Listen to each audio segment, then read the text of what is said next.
After we got married, I found out my husband had an ex-girlfriend he once deeply loved. The night before she got married, she drove all night and gave herself to him, just to say goodbye to her youth. When I found out, my husband begged me not to expose it, saying, "If you do, her life will be ruined." I came across a heart-wrenching breakup story on Zaya Hongshu. A blogger named RubyLate shared her 6-year-long love story with her ex-boyfriend. Their past was like a romantic drama brought to life.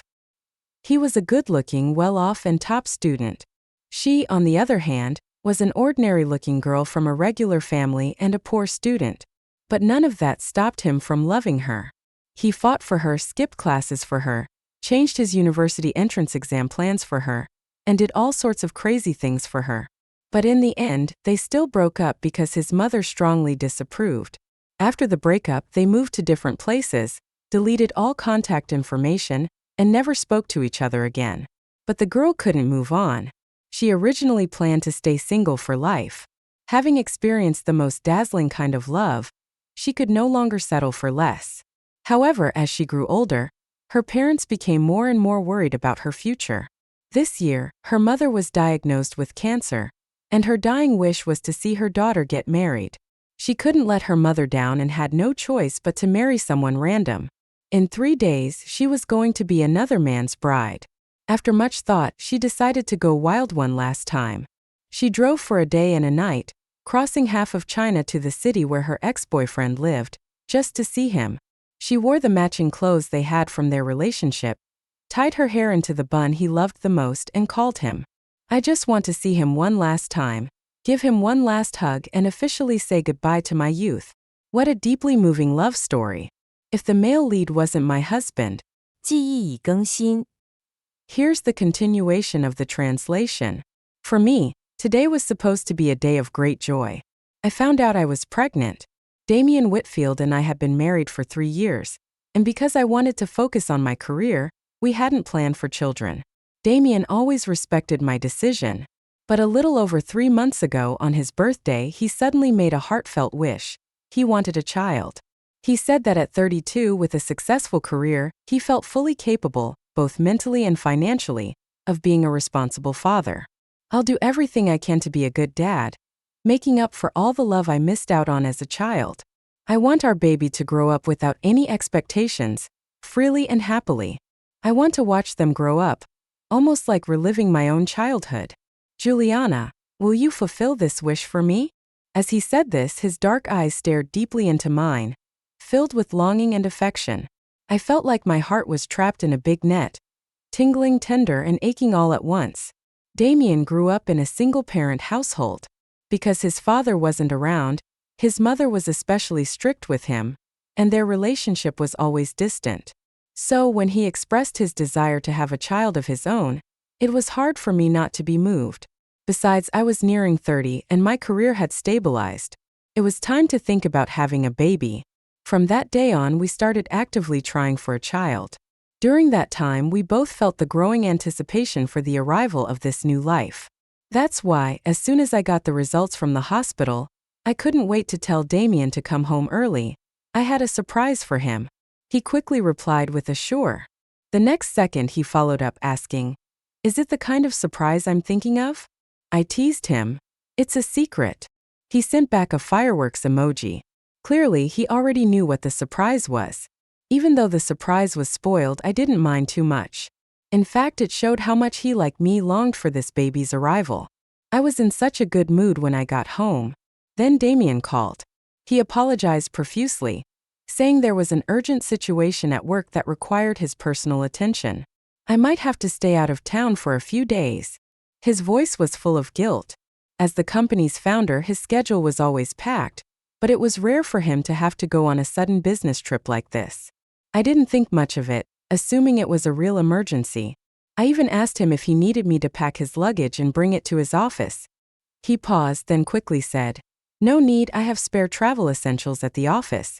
Besides, it's so hot out. Just stay home and wait for me." "Okay." His voice dropped on that last word, and a strange electric current seemed to pass through the phone, making my face heat up. Damien and I had been dating for a year before getting married, and we've been married for 3 years, but this was the first time he'd spoken to me so intimately. When we first met, he called me Miss Carrington. Even after we started dating and got married, he always called me Juliana. I used to regret that we never had the kind of cute nicknames other couples shared. But knowing Damien's stiff, almost old-fashioned personality, I accepted it. I valued his rock-solid character, so I never expected him to have the fiery passion of a volcano. I'm someone who knows how to appreciate blessings. I've never been the type to want everything at once. But now, seeing that Damien, who has always been steady as a rock, might just be warming up for me, I couldn't help but feel happy. So even though Damien didn't come home right away to celebrate the little life growing inside me, I didn't think anything of it. I even treated myself to a nice, healthy dinner. Later, feeling a bit bored, I came across that post online. The location in the picture the girl posted was right outside my husband's office building. Even then, I didn't connect it to my husband. I just thought it was funny how this gossip was happening so close to home, and considered sharing the post with Damien, jokingly telling him to watch out for drama outside the office. But then I saw the second picture. The girl shared a half-body selfie, wearing a t-shirt with a small bear on the chest. The caption read, "Back in high school, we had a skit for the arts festival. The teacher had the two of us play a couple, and this was the costume we bought with class funds. At the time I liked him, but I didn't know if he liked me, so I couldn't even look him in the eye when we were face to face in these outfits. Later, after we got together, he told me he felt the same. He couldn't look me in the eye either. I've kept this shirt ever since, but maybe today will be the last time I wear it." Although she covered her face, I instantly recognized that shirt. I'd seen it before. To be precise, I'd seen that blue shirt with the bear on it in my husband's wardrobe. My husband has always been the kind of guy who dresses sharp, even in his downtime, so I was surprised when I first saw that cute bear shirt. I asked him, "You have something this cute? I didn't expect that." But Damien quickly took the shirt away, saying it belonged to his cousin's kid. "He used to stay at my place a lot. I'll give it back to him." He said it so naturally that I didn't ask further. But I'm sure that after that day, I never saw that shirt again in our home. Now, staring at the identical bear on my phone screen and the one that used to hang in my husband's closet, it was as if those two little bears were mocking me, telling me I was the biggest fool in the world. My hand instinctively moved to my stomach. In that moment, a lot of things suddenly became clear.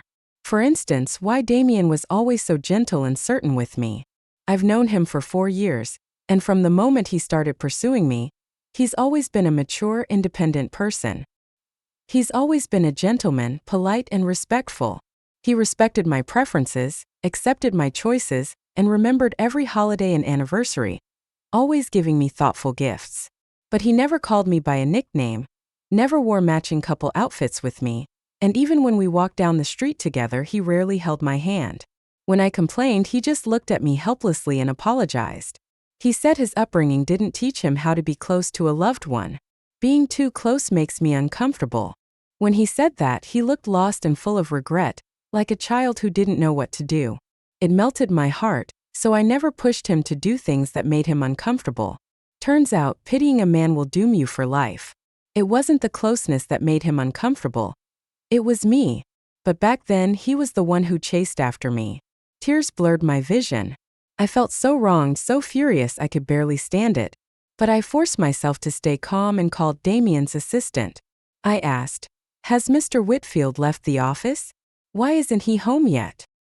His assistant, suspecting nothing, replied, "It takes at least 40 minutes to get home from the office.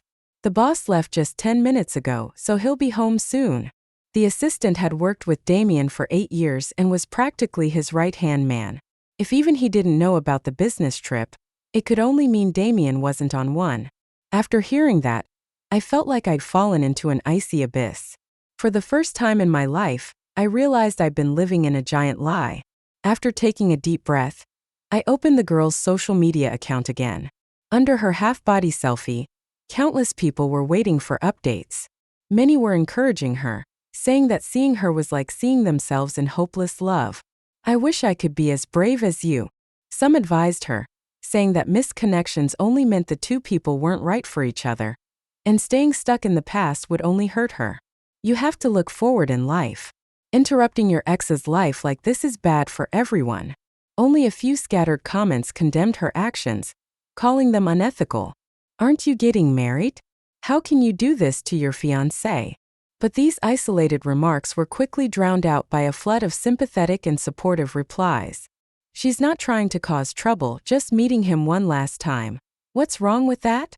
She knows she's wrong, but she can't help it. She just loves him too much. I couldn't hold back. My hands trembling, I replied under the post. Loving someone too much gives them the right to hurt someone else? Has she ever considered the feelings of his current partner? If she's so helpless, why didn't she just end it all back then? Maybe my comment was too harsh, because it triggered a barrage of attacks. People told me to have some humanity, and that my vicious words would come back to haunt me. She's just meeting him. She hasn't done anything. How is she disturbing his current relationship? Besides, the blogger never said her ex has a new partner. Where did you get that idea? I bit my tongue, resisting the urge to type. I am the current partner. Rationality told me not to alert them to my suspicions. If everything was as I suspected, I would make sure Damien paid the price he deserved. In less than 10 minutes, the post had already gathered over 200 comments. Soon she updated everyone saying they had met. When we saw each other again, our eyes were red. He cried too. Thanks for everyone's concern. My morals are still intact. I won't do anything to hurt a third person. We came to an agreement. He'll help me with one last thing and then I'll leave. After today, we'll never meet again. A user asked her what the last thing was. She replied, a wish. Soon after, she posted another picture. In the photo was my family's car, and my husband's hand on the steering wheel. Her caption read, he's driving, taking me to the Ferris wheel. Our first date was when he took me to ride the Ferris wheel. I come from a poor family, and at first I felt I wasn't good enough for him, so I didn't dare accept his confession. But that day, he took me to the Ferris wheel. Inside the Ferris wheel, he held my hand for the first time and asked me to look at the vast sky, at the clouds stretching out. He said, I may not be able to solve all the problems in your life, but I hope that when you're with me, you'll feel completely free. It was that line that moved me, and I spent 6 years with him. He gave me the best he could, and those 6 years with him were the happiest of my life. He took me to so many places. We went skydiving, rock climbing, and scuba diving together. As timid as I am, as long as he was there, I felt like I could do anything. He comes from a wealthy family, yet he would cook for me. When I had my period, he even washed my underwear. He always told me I deserved the best things in the world. He made me a better version of myself. So, even after we broke up, I never resented him. I only hate that I wasn't good enough for him, that I couldn't walk with him to the end. I really envy his wife. I've seen her resume. She's a graduate of a prestigious university, beautiful, elegant, and successful in her career. She's the kind of woman I could only dream of becoming. Seeing her, I realized I didn't even have the right to be jealous. Even I think that only someone as excellent as her deserves to stand by his side. I have nothing left, just some memories. Her words moved many commenters to tears. They all said she was too kind and had suffered too much. But all I felt was rage. Did she think I would be grateful for her admiration? The thought of someone like a dark, filthy insect, lurking in the shadows of my life made me want to vomit. Why should someone as good as me be the backdrop to their love story? Damien was my first love. He pursued me first. This trash had hidden his past from me, making me unknowingly play the opening act in his great love story. In that moment, so many things clicked into place. In the first year Damien and I were together, I asked him to go to a new amusement park with me, but he refused on the spot. His reason seemed normal. That's a place for kids. I'm not interested. I also like diving, rock climbing, and skydiving, but Damien never accompanied me. When I invited him, he would just smile and say he didn't enjoy those activities. Whenever we traveled together, he never planned any itineraries. He always preferred to stay at a resort, eating and drinking, enjoying leisure time. He said his work was too exhausting, and during his downtime he just wanted to completely relax. He never expected me to cook, but he never stepped foot in the kitchen either. He said he didn't like being in the kitchen and asked for my understanding. Turns out it wasn't that he didn't like these things, he just didn't think I was worthy. He had given all his love and passion to his ex, leaving me with nothing but the burnt-out shell of a man. But why should I accept this? I had made up my mind. Divorce was inevitable, and I would gather all the evidence I needed. In our city, there's only one amusement park with a Ferris wheel. I drove to that amusement park. Sure enough, I found my husband's car in the parking lot. I parked my car not far from his. From the parking lot, the Ferris wheel bathed in the sunset looks so beautiful, so romantic. They say the Ferris wheel is a corner where happiness turns. Too bad that happiness has nothing to do with me anymore. I sent my husband a WeChat message. I told him I wasn't feeling well and asked if he could cancel his business trip. This was the last chance I was giving him. If he could give me the answer I wanted, I thought I'd be willing to part on good terms. But unfortunately, my message sank like a stone. I received no response even as dusk fell. The daylight slowly dimmed before my eyes, and my heart grew cold. After a long while, Damien and the woman finally appeared, hand in hand, in the parking lot. I turned on the camera I had prepared in advance and began recording. The 4K high-definition footage was a perfect match for their grand, tear-jerking love story. He opened the car door for her. She stood on her tiptoes and kissed his forehead. Damien froze as if that kiss had disturbed his thoughts. The woman pulled away after the kiss, her face breaking into a smile. She waved goodbye to him and then turned to leave. As she turned around, I could clearly see her face covered in tears. Damien stood there, staring blankly at her back, a look of confusion and heartbreak on his face. The same look I knew all too well. I felt the urge to punch him in the face. And soon enough, as I expected, he chased after her. After some back and forth, he finally hugged his beloved woman. Then, as if holding a precious treasure, carefully kissed her. It was clear they were both completely absorbed in the moment. This pair of star-crossed lovers at that very moment had finally overcome the barriers of the world and their own inner demons, deciding to be together again. What a perfectly happy ending. I thought that was it. But it wasn't. After that long kiss, he stuffed her into the car and drove off. I stepped on the gas and followed them. I initially thought they were headed to a hotel to relive their romance. But Damien drove into a residential area. The neighborhood wasn't particularly fancy, the buildings weren't new, and it wasn't even gated. I followed their car slowly into the community. Soon they parked and walked into one of the buildings together. I stood downstairs, and not long after, the lights on the top floor came on. My emotions were screaming at me to break down the door, to catch those two filthy cheaters and beat them senseless. But logic made me pause. After reuniting with his ex, why would Damien bring her to this not-so-new residential building? Something about this place gave me a gut feeling there had to be some hidden secret here. I forced myself to calm down.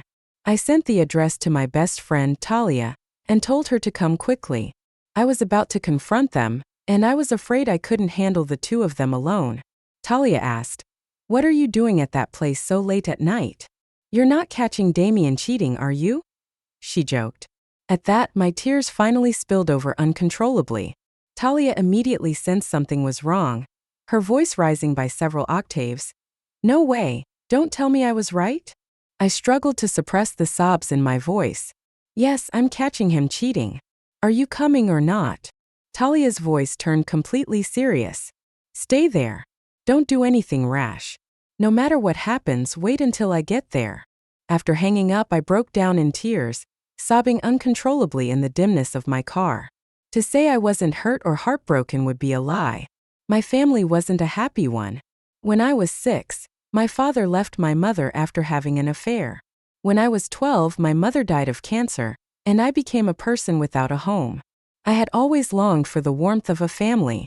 Damien had once made me believe that I had found love. He was my first love. We met at work. Tall, handsome, with a respectable job, he seemed so genuine when he was pursuing me. He would wait for 2 hours outside my company just to pick me up after work, send roses imported from the Netherlands to my office every day, take me to different places in the city to try delicious food in his spare time, and prepare warm water for me with care during my period. But now, I finally understood that all those little details I once treasured were just shallow gestures. He should never have lied to me. I never had any illusions about using marriage to gain anything. I studied hard, worked even harder, always pushing myself forward, simply to avoid ending up like my mother. I wanted to always be the one making the choices, not someone being chosen. When I first read the phrase ichinen sanmei, it struck me like lightning. To live one's life on the edge of a string, pulling one's hair to keep from falling, pain no longer matters, the priority is simply to survive. I knew I had no one to rely on, so I pursued happiness with the same single-minded determination. When I met Damien, I thought fate had been kind to me. I thought I could finally breathe easy. On the day we got our marriage license, I took Damien to my mother's grave and made an offering, telling her, "Mom, you can rest easy now. I've found lifelong happiness." Damien had personally shattered my hopes for love and marriage. This, I thought, would be the last time I allowed myself to be weak. After this crying fit, I would transform into an invincible warrior. Talia arrived by the time I had calmed down. I shared with her the social media account of Ruby arrives late. Since going upstairs, Ruby hadn't posted anything. But then again, it wasn't surprising. Two ex-lovers reunited in the place where their relationship began, returning to a private space. Every adult knows what happens next. Talia hugged me. "I know nothing I say right now will fully comfort you, but I want you to know whatever decision you make, I'll support you no matter what." My eyes welled up again. Yet in my heart I felt immensely grateful. At least I still had friends. Fate hadn't been entirely cruel to me. After explaining my plan to Talia, we headed upstairs together. I ordered food to the address, and when the delivery guy arrived, I gave him 200 yuan as a tip. I explained the situation and asked him to do whatever it took to get the door open. The guy, driven by a sense of justice, quickly obliged by posing as someone from the neighborhood committee conducting a housing survey. Within moments, the door swung open. Damien stood there, wearing our matching bear print couple's shirt, staring at me in shock. Talia barged past him, pulling me inside. The room was cozy and neatly kept, exuding a lived-in warmth. The first thing that caught my eye was the photo wall beside the dining table, covered with pictures of Damien and another girl in various poses. The largest, most prominent photo showed the girl in casual clothes, wearing a simple makeshift veil, smiling lovingly at Damien. The look in their eyes was a deep, unspoken affection. I remembered that when Damien and I first got married, I wanted a photo wall in our home too. But Damien had dismissed the idea, saying it was tacky and didn't match the decor. "Besides," he added, "I'm not a fan of taking pictures." And indeed, he rarely posed for photos. Aside from our wedding pictures and formal events, he never took photos with me. But here on this wall, Damien and his beloved seemed eager to capture every moment, every breakfast, every little detail. Oddly enough, I didn't feel heartbroken anymore. Just disgusted. More nauseating was the open bedroom door, revealing a mess within and an unmistakable, sickening smell of sex lingering in the air. No words were needed to guess what had just happened. I doubled over and vomited. Damien's expression shifted, and he reached out to help me, but I recoiled, horrified at the thought of him touching me with his filthy hands. The sound of running water came from the bathroom. We both knew who it was. A woman's voice called out, "Who is it?" Without missing a beat, Talia kicked open the bathroom door. "Ruby arrives late," screamed. Talia, who had been recording since we entered, zoomed her handheld camera right into Ruby's tear-streaked face. Well, Mr. Whitfield. Having a bit of fun, are we? Your wife's just found out she's pregnant. And here you are, stashing away your mistress." Damien finally snapped out of his daze and lunged to grab the camera from Talia. I wasn't about to let that happen and yanked him back. He shoved me and I slammed hard onto the ground, hitting my head on the table corner. Pain shot through my skull. When I touched my head, my fingers came away bloody. But Damien didn't notice me at all. He was too busy grabbing a towel, wrapping it around his sobbing ex-girlfriend. The girl, Ruby, cried piteously in his arms while Damien's face twisted with rage, scolding Talia, who still held the camera. "Who the hell let you in here? You're trespassing. Get out, or I'll have my lawyer deal with you." I hadn't felt this way in a long time, like I'd been thrown back to when my parents divorced. My mom had caught my dad cheating, and he dragged her with his car for dozens of meters, all while protecting his mistress. I could still hear my mom's heart-wrenching sobs, the pain like a knife twisting in my chest. That day, I realized the man in that car wasn't my father. He was a monster. For a brief moment, I wanted to burn everything to the ground. I grabbed a nearby thermos and splashed hot water all over Damien. He howled like a ridiculous monkey, running around the room. And that was just the beginning. Next, I grabbed the projector stand and started swinging it around, smashing everything in my path. The wooden bookshelf, the Nordic-style cabinets, the crystal chandelier, along with every little trinket and memory-laden item they had, all came crashing down. The sound of destruction was music to my ears, and I smiled. Damien stood there aghast. "Have you lost your mind? Get out of here." His mistress whimpered. "Please stop. Don't do this. These are our memories." I smiled sweetly at them both, raising the projector high and chasing them around the wrecked room. Talia tripped Damien and I pounced, kicking him squarely between the legs. His scream, so piercing and satisfying, filled the room. I liked that sound. I grabbed his hair and slapped him hard across the face. Again and again. Smack, smack, smack. So crisp. Then on the other side once more. By the time Damien's pain subsided enough for him to resist, I'd already slapped him a dozen times. I must have looked like a madwoman. The fear in his eyes said as much. The mistress sobbed uncontrollably.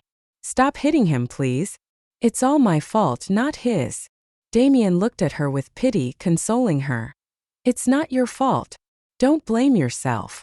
Oh, how noble and selfless. What a responsible man. Then he turned to me, his face full of contempt. "Juliana Carrington, I thought you were always so well behaved and proper. Who knew you were nothing more than a shrew?" Talia spat at him. "A cheating scumbag like you doesn't get to talk. A trash can is cleaner than you are. You have no right to criticize anyone."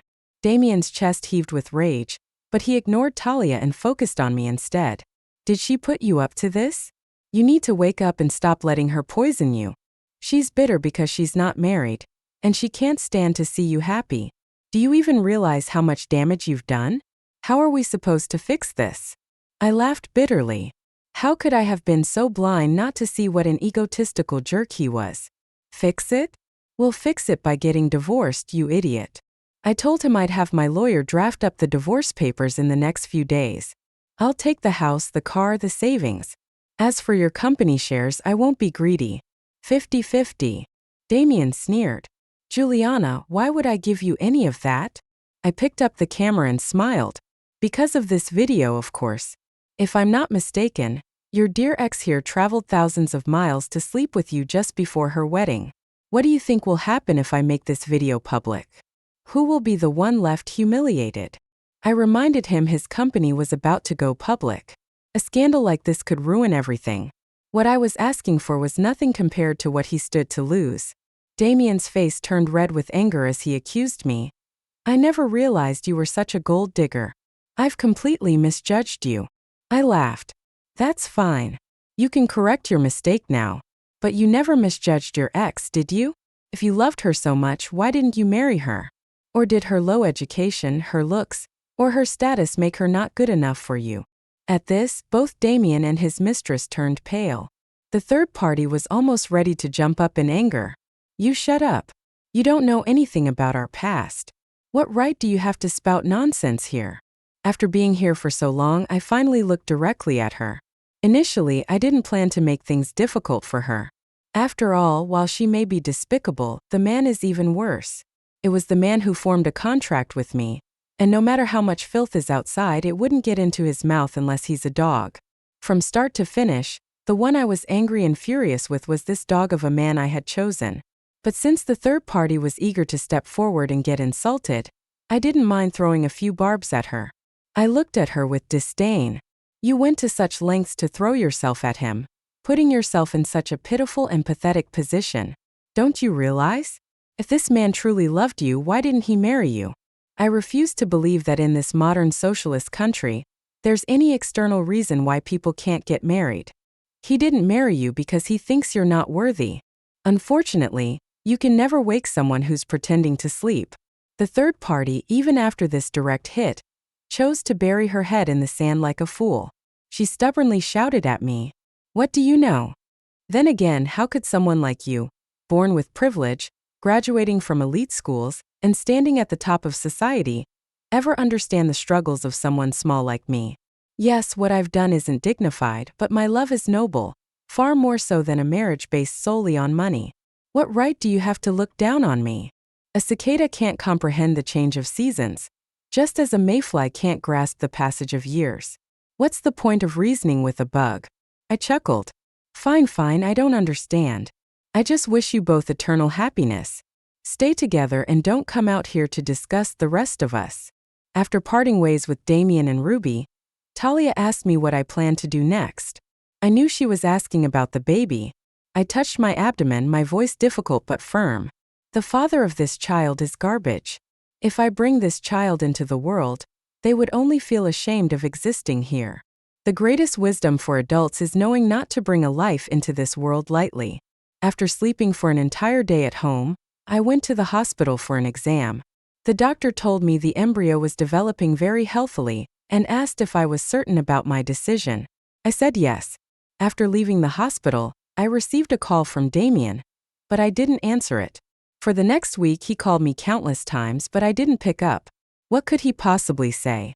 At most, asking me to forgive him and spouting a bunch of useless nonsense. After my lawyer delivered the divorce papers to Damien, I scheduled the procedure with the doctor. On the day of the procedure, I had Talia find someone to corner Damien in an alley and give him a good beating. Though the pain I felt couldn't be erased by having him beaten up, as long as I suffered, he shouldn't feel comfortable either. Perhaps it was the beating that made Damien realize something, as he somehow found out which hospital I was in. He walked into my hospital room while I had just finished the procedure and was being transferred from the observation room. Seeing that I seemed fine, Damien didn't notice anything unusual. Bruised and battered, he rushed to my bedside. Still mad at me? His expression made me want to vomit. I, drenched in sweat, only asked him, "Have you signed the divorce papers?" Damien tried to grab my hand, but I pulled away. Unbothered, he continued his performance of deep remorse. "Juliana, I know you're still angry about what happened that day, but you've hit me. Yelled at me, isn't that enough? I admit I still have some feelings for Ruby, but I've always taken our marriage seriously. Since the day I married you, I never thought about divorce. Ruby and I, it was just an emotional lapse. We both know there's no future for us." That day, she said she wanted to see me one last time before her wedding, and I was touched. I lost my head and did something foolish, but I hope you can forgive me. We're adults after all. Who doesn't have a past? You could just pretend you didn't know and this would all blow over. But you insisted on making such a scene, embarrassing everyone. Was it really necessary? I've thought long and hard, and I still think we should give each other another chance. I'm older than you and willing to sincerely apologize. Please forgive me, okay? If I weren't physically incapable, I would have smacked him right across the face. I stared coldly at him while he continued, oblivious. I was just confused. These past few days I've regretted it so much. I shouldn't have taken your kindness for granted, especially during such an important time when you were pregnant. But you have to believe me, I truly know I was wrong. I swear I won't contact Ruby again. I know what you said that day was out of anger. The fact that you're so upset means you still care about me, right? As expected, his useless ramblings matched exactly what I had anticipated. Too tired to listen any further, I simply told him, "The baby is gone." The remorseful expression on Damien's face immediately twisted into anger. "How dare you? Don't you know how much I've been looking forward to this baby? Do you realize that now, after what you've done, there's no chance for us anymore?" He roared like one of those foolish male leads on TV shouting, "It was just a small mistake. Why couldn't you forgive me? Everyone makes mistakes. Why couldn't you just endure it?" Grabbing the front of my hospital gown, he demanded loudly. In his agitation, his face flushed, veins bulging. He looked terrifying. I had no doubt that if we weren't in a hospital room, he would have hit me. But I wasn't afraid. I calmly met his eyes. "These disgusting words of yours, save them for your beloved woman. I don't pick up trash and you disgust me." Perhaps for the first time Damien recognized the fact that he was trash and it shattered him. He practically jumped in fury, yelling, "Juliana, do you really think your life will be better after divorcing me? Let me tell you, after our divorce, you'll have nothing. Where do you plan to go next? To your dad's house? Haha. I'm sure your stepmother will enjoy watching you suffer. Go ahead, keep acting out. Soon the whole world will be laughing at you. Already emotionally and physically drained, I was on the verge of exploding. For the first time, I realized that Damien had several reasons for marrying me. First, I was a good catch, looks, body, education, and income. Being with me gave him status. Second, my family background seemed impressive.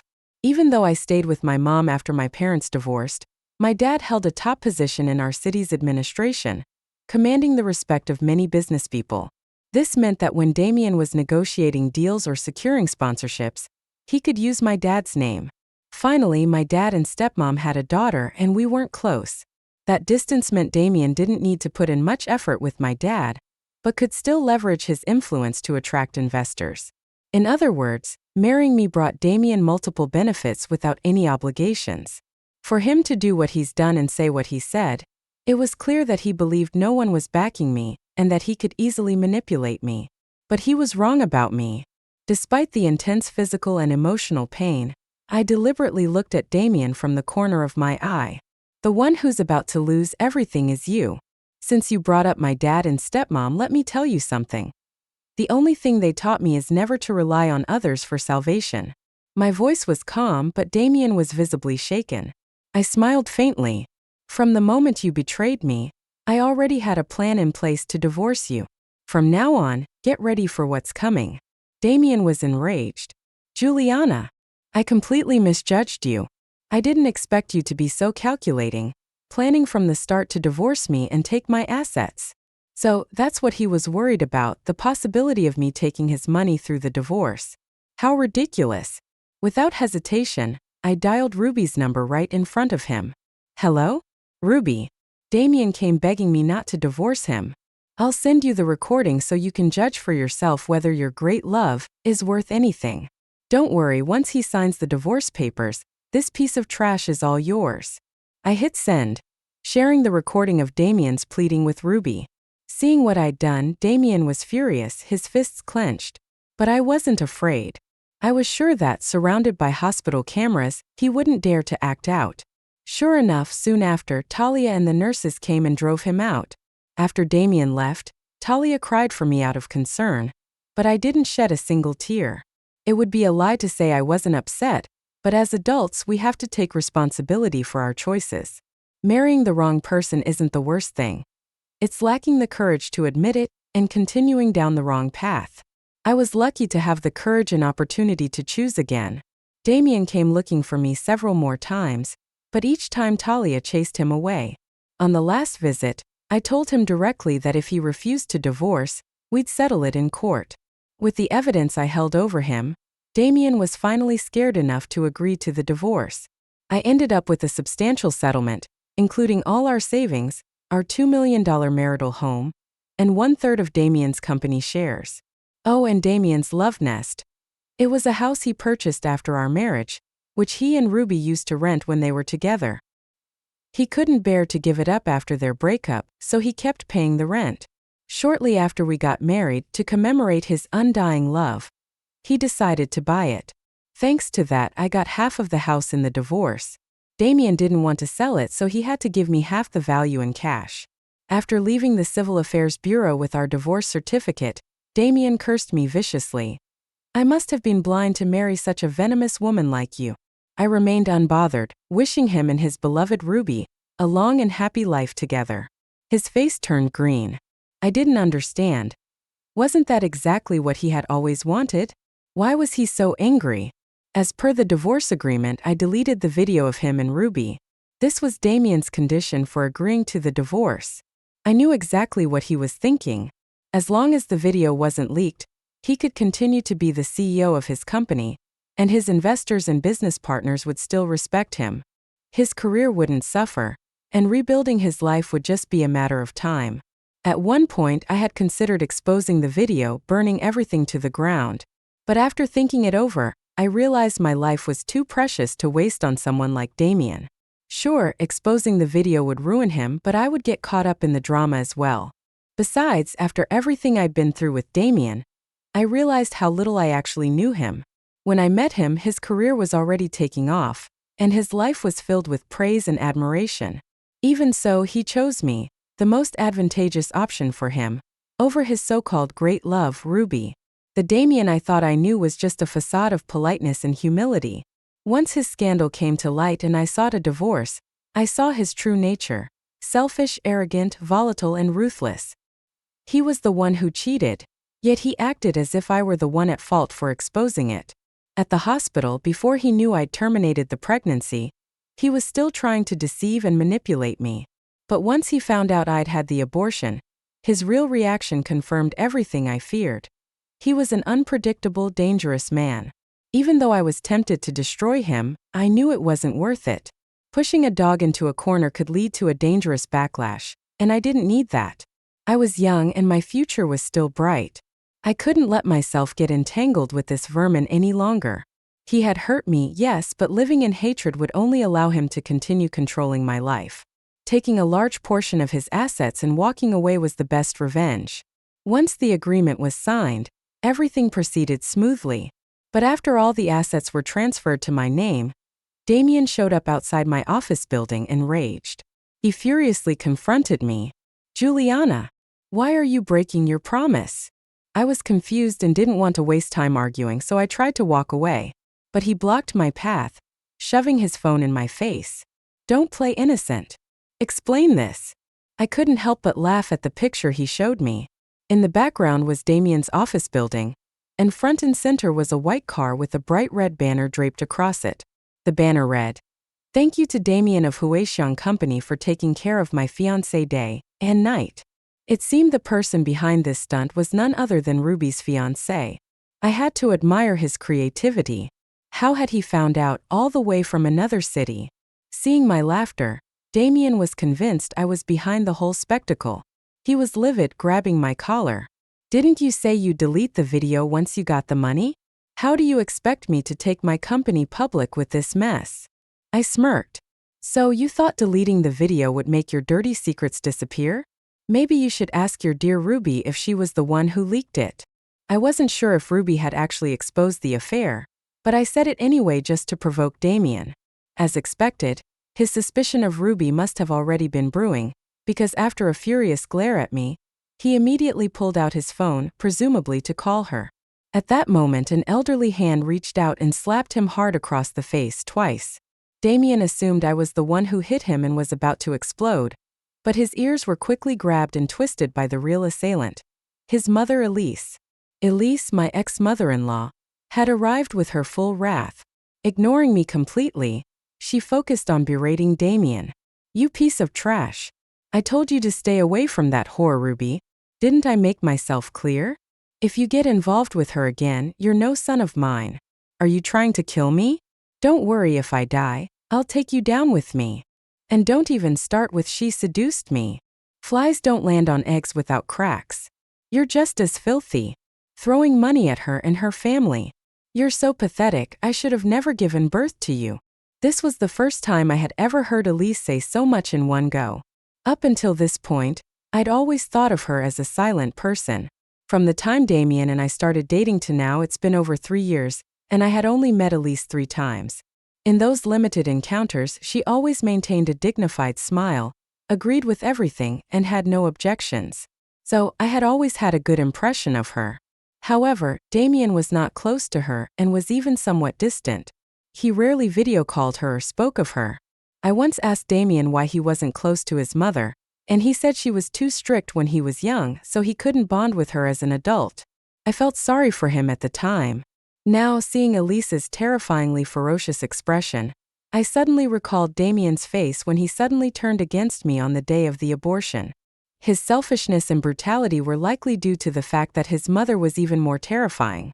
Through Elise's harsh criticism of Damien, I pieced together the sequence of events regarding the banner incident. It turned out that, eager to win over her future mother-in-law, Ruby had gone to Elise's home after returning to her hometown, trying to reconcile with her. After all, their breakup had been due to Elise's disapproval. Ruby thought that by being sincere and open with Elise would overlook past grievances and support their relationship. However, Elise slapped Ruby several times on the spot, causing Ruby to bleed from her mouth, and then went home to publicly announce Ruby and Damien's affairs. Elise's exact words included, but were not limited to, Ruby from your family went all the way to send my son something, ruining his family. I see you're shameless. I'll make sure your whole family is embarrassed. I've always thought your family was trash. Ruby is a brainless gold digger. As long as I'm alive, I'll never approve of her joining our family. Even after 6 or 7 years, she still pines for my son? Calling it love? That's a load of crap. She's just after my son's money. Coincidentally, while Elise was causing a scene at home, Ruby's fiancé was at home drinking with his father. Despite the father's attempts to stop him, the fiancé heard everything. He overturned the table and smashed a beer bottle over Ruby's father's head. Such a violent fiancé had driven hundreds of miles just to hang a banner? There was definitely something fishy going on, but it was no longer my concern. I turned to leave.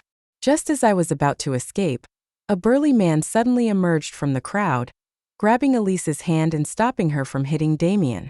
Elise looked up at the newcomer and dramatically asked, "What are you doing here? What do you want?" The burly man sneered with a dark face. "I'm here to demand my compensation. Your son, the big boss, slept with my fiancée. A woman I've never even slept with. Since he's your son, you tell me how much he should pay me." The scene, already explosive, reached a new peak with the burly man's words. Damien's first reaction was to run away. But the crowd didn't give him a chance. Wherever he tried to escape, the wall of people blocked him. The burly man capitalized on the crowd's emotions, performing a dramatic display of tears. With nowhere to run, Damien had no choice but to ask the burly man, "How much do you want?" The burly man brightened at this and quoted an astronomical amount. Damien was dissatisfied with the quote and asked, "Why don't you just rob a bank?" The burly man, well versed in the art of chaos, retorted, "What? When you were in bed you spoke of great love, but now that it's time to pay, the love isn't so great anymore. Does this amount not match your love?" Someone in the crowd even started chanting, "Not enough, definitely not enough." Everyone was holding up their phones, and I thought that Damien and Ruby would surely become infamous online. The whole internet would see just how much their love was worth. In the chaos, I managed to slip away. After Damien's scandal broke, I received sympathy and concern from all directions.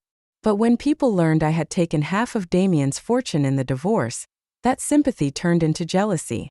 I was tired of it all and requested a long leave from work. The boss approved it without hesitation. It was just like when he congratulated me on my divorce. Happy single life. You don't know how good it is to be single until you've been through it. I spent over a month in the Maldives. With the sea breeze and daily ocean baths, I quickly felt rejuvenated. Healing from emotional wounds wasn't that difficult as long as you were doing better than him. Every day, I heard from Talia about the latest gossip. Since the scandal broke and Damien had a major fallout with his mother, Damien finally decided to boldly pursue his true self. He publicly announced his love for Ruby, declaring they had missed each other for so long, but her persistence had helped him recognize his feelings. He was going to marry her and spend his life with her. If their actions had hurt anyone, he sincerely apologized and was willing to take responsibility. He emphasized that he had given most of his fortune to me, his ex-wife, and would help Ruby return the dowry to her fiancé as compensation. But love was innocent, and he hoped everyone would respect and bless their relationship. Most people's attitudes online were respect and bless locked. Of course, some were moved to tears, believing Damien was a genuinely responsible man. He even gained a wave of undescribable fans. However, not long after he publicly pursued Ruby, he faced a backlash. Ruby's parents traveled all the way to Damien's company to cause a scene. They only demanded 1 million yuan in dowry, and a position as a company director for Ruby's younger brother. "You love my daughter so much, surely you won't refuse to pay 1 million, right? With such a big company, how can you trust outsiders? It's only right to have a family member help you. Ruby only has this one younger brother. As her brother-in-law, you can't neglect him. Xiaoyong graduated from college and studies computer science, so there's no reason he can't be arranged." Zhang's father and mother, true masters of making trouble, successfully put Damien back in the spotlight. Ruby, on the other hand, could only cry and was no longer the brave woman she once was. The fiasco ended with Damien giving Ruby's parents 500,000 yuan and signing an agreement to cut ties with Ruby. But the drama had caused Damien's investors to lose confidence, and they withdrew their funds. The company's IPO was postponed indefinitely. I couldn't help but admire my foresight. As soon as I received my shares, I sold them to another shareholder at a low price, cashing out early. Now, the person who bought my shares was probably crying in the restroom. As Damien's misfortunes continued, the internet hailed me as a woman of fortune. Fortunate people don't enter the homes of the unfortunate. Damien's career thrived while he was married to her, but after the divorce, he quickly reverted to his original state. It's clear who is truly fortunate. I heard she's a fund manager. Investing in her fund is a sure bet. The whole internet was calling for me to return to work, and I couldn't let everyone down. I soon ended my leave and came back to the country. One day, as I was leaving work, I unexpectedly ran into Ruby. She looked nothing like someone rejuvenated by love. Instead, she appeared worn out and aged several years beyond her previous self. She asked to talk to me. I said, "Sorry, my time is valuable." I walked past her. She rolled up her sleeves, revealing the mottled bruises on her arms, which were quite shocking. I stared at her in surprise. She offered a bitter smile and said, "He hit me." Ruby told me her story. After marrying Damien, she moved into the home Damien had bought. I thought it was the beginning of happiness, but it turned out to be the start of a nightmare. My parents kept harassing us, demanding money from afar. Chow Yuan couldn't take it anymore and hit my brother. My parents reported him to the police and he was detained. I felt so sorry for him. On the day he was released from detention, I cooked a big meal and prepared willow branches according to tradition, hoping to help him ward off bad luck. But when he came home and saw the willow branches, he exploded. He said the worst misfortune in his life was me.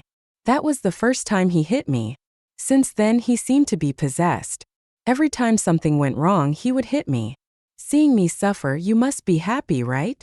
Ruby looked at me with tearful eyes, leaving me speechless. You came all this way just to make me happy? Ruby was taken aback, and then she stammered an explanation. No. I mean, I've paid the price for what I did, and I hope you can forgive me. These days, watching Chow Yuan suffer so much, I finally realized something. He stopped loving me a long time ago. He actually loves you. He often loiters outside your building but is too afraid to see you. Seeing him in so much pain, I feel deeply sorry. I wronged him and you, and all I can do is return him to you. I looked at Ruby, feeling like I was staring at a ridiculous old man absorbed in his phone on the subway. Are you out of your mind? Ruby, however, seemed serious. She looked at me tearfully and said, "He really loves you. This is the last thing I can do for him." I truly wanted to crack open her head to see what kind of mush was inside. At that moment, I felt that this woman was pitiable, sad, and detestable all at once. I even understood why my former mother-in-law, Elise, disliked her so much. Ruby was like a slimy slug, nauseating to deal with. Indeed, her thoughts and actions were limited by her background.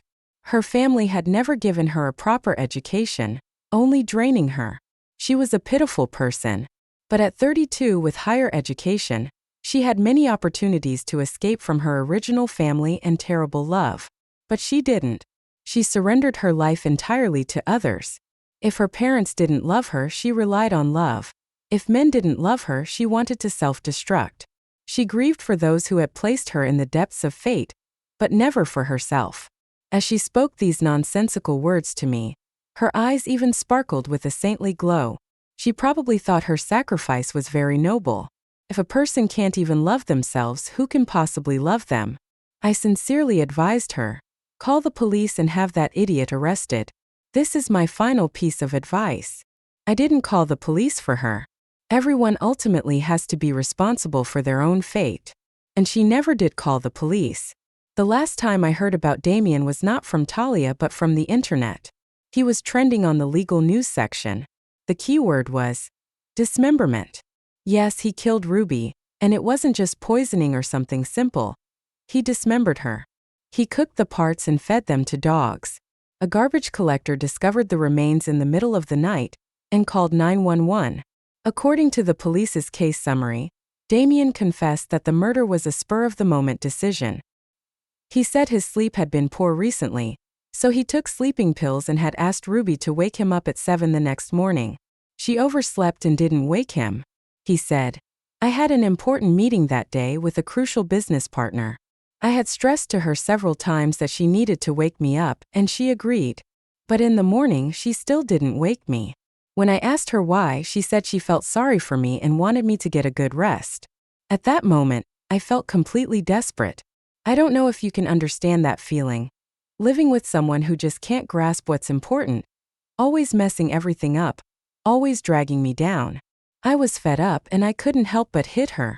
I had hit her before, but this time when my sanity returned, I found she was already dead. I saw her body and felt overwhelmed with annoyance, thinking that this woman was still causing me trouble even in death, and my life was ruined. So I dismembered her." After reading his confession, netizens were astonished. Some called Damien a demon, while others felt he had squandered his potential.